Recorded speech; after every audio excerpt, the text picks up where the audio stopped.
4 urte izan ditu histori guztia asumitzeko, eta haude gizton goguakin epaiketa indartxu heldu, eta bueno, uste gaurko izan dara idea bat, auziperatu jarrera nolako izan dagoan, horak izteko ez. Epaiketa honetan epaitzea gaituzte gure militantzi politikoa. Hori osein estatu demokratikotan, jokoskanpoa hon zerra eda.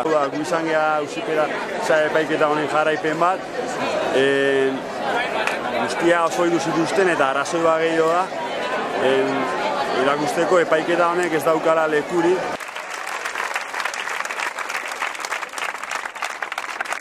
Loiolan erakutsi dugu eta Euskal Herria aspaldi esan zuen konponbide garaian gaudela eta konponbideak ez dula ulertzen olako erasoi gizatia. Beti erakutsi dugu eta gaurrera erakutsiko dugu eta hemendikan eta askegunia irauteun bitarte arte sobera indari ongo dela.